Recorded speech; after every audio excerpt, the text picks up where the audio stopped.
శ్రీ మహాగణాధిపతయే నమః. ఐం మహాసరస్వత్యే నమః. శ్రీ లలితాంబికాదేవియే నమః.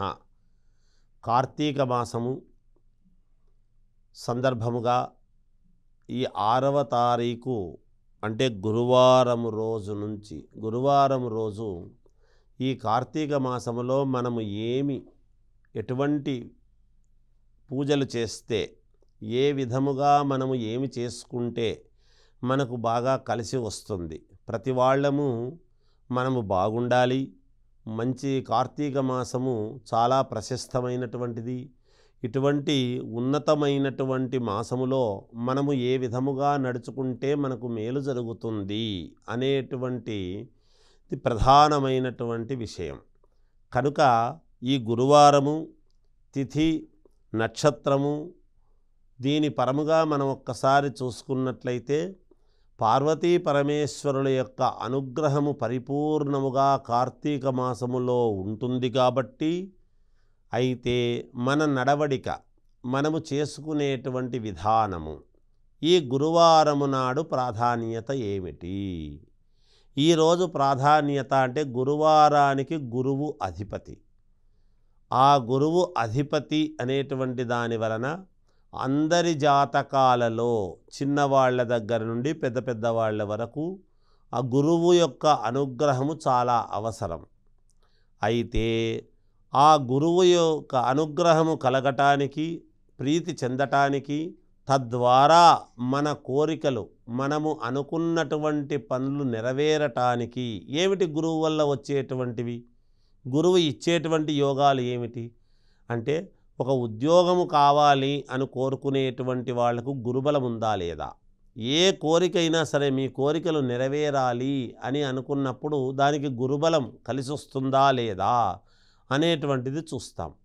అటువంటిది ఆ గురుబలం అనేటువంటిది రావాలి అనేటువంటి భావనతో ఉండేటువంటి వాళ్లకు మనకు పుష్పం పత్రం ఫలం తోయం అని చెప్పుకుంటున్నాం. ప్రతి వాళ్ళము ఎక్కువ డబ్బులు పెట్టి పూజలు కార్యక్రమాలు పెద్ద పెద్దవి చేసుకునేటువంటి అవకాశాలు లేకుండా అతి సూక్ష్మముగా, అతి సునాయాసముగా చేసుకోవటానికి ఈ కార్తీక మాసము అనేటువంటి మాసము పరమ పుణ్యప్రదమైనటువంటి మాసము.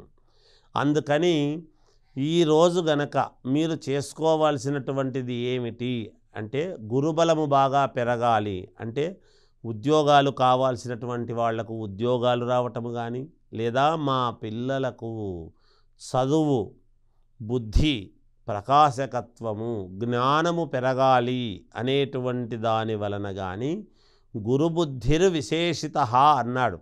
అంటే విశేషమైనటువంటి ఫలితాలు మనకు కలగాలి అని అనుకుంటే ఈరోజు చేసుకోవాల్సినటువంటిది ఏమిటి, ఏ విధముగా ఏమి ఆచరిస్తే మనకు మేలు జరుగుతుంది అని గనక అనుకుంటే, మనకు అవదుంబర వృక్షము అని ఉంటుంది. దాన్ని మేడి చెట్టు అంటారు. ఈ అవదుంబర వృక్షము అనేటువంటిది గనక నిజంగా విష్ణు ఆలయములో ఉంది అంటే మరీ పరమ పుణ్యప్రదం. ఎందుకు? కార్తీక మాసములో విష్ణువుకు కూడా అంతే ప్రాధాన్యత అనేటువంటిది ఉంది. కాబట్టి ఒకవేళ అలా వృక్షము దగ్గర గనక, అవదుంబర వృక్షము దగ్గర గనక మీరు ఈ దీపారాధన అనేటువంటిది ఒక తొమలపాకు తీసుకొని, తొమలపాకు కింద ముందు ముగ్గులాగా వేసి, ఆ దాని మీద తొమలపాకు పెట్టి, దాని మీద ప్రమిద పెట్టి 3 ఒత్తులు ఒకటిగా కలిపి, ఏది ఆ ఒత్తులు ఎలా ఉండాలి అంటే హరిద్రము, పసుపుతో కూడినటువంటి ఒత్తులు, పసుపు పచ్చని ఒత్తులైనా పర్వాలేదు, కలర్ ఉంటే దొరికితే, దొరకకపోతే దానికి పసుపు పట్టించి పచ్చగా తయారు చేసి, అప్పుడు 3 ఒత్తులు ఏకీకృతమై 3 ఒకటిగా చేసి ఆ ప్రమిదలో వేసి ఆవు నెయ్యి పోసి దీపారాధన అనేటువంటిది ఆ మేడు చెట్టు దగ్గర గనక చేసినాము అంటే, అవదుంబర వృక్షము దగ్గర చేసి, మన కోరికలు, మన పిల్లలకు బాగా చదువు రావాలి, మా పిల్లవాడికి మేలు జరగాలి, నాకు మంచి ఉద్యోగము రావాలి అనేటువంటి కోరిక కావచ్చు, లేదా ఆడవాళ్ళు మా వారికి ఉద్యోగంలో మంచి ఉన్నతమైనటువంటి స్థితి కలగాలి అనేటువంటి కోరిక కావచ్చు, లేదా జీతము పెరగాలి అని కావచ్చు. ఇలాంటివి వీటికి సంబంధించినటువంటివి కాబట్టి గురువు యొక్క అనుగ్రహము పరిపూర్ణముగా కలగడమే కాకుండా అవదుంబర వృక్షము అనేటువంటిది దత్తాత్రేయ స్వామి స్వరూపము, అంటే త్రిమూర్తుల యొక్క అంశ. ఇంకా ఎవరైనా అనుష్ఠానము చేసుకునేటువంటి వాళ్లకు మననము మంత్రము అనేటువంటిది మననము చేసుకుంటే దాని యొక్క ఫలితము మూడింతలు మనకు కలగటానికి చాలా వరకు శ్రేయోదాయకముగా ఉంటుంది ఈరోజు.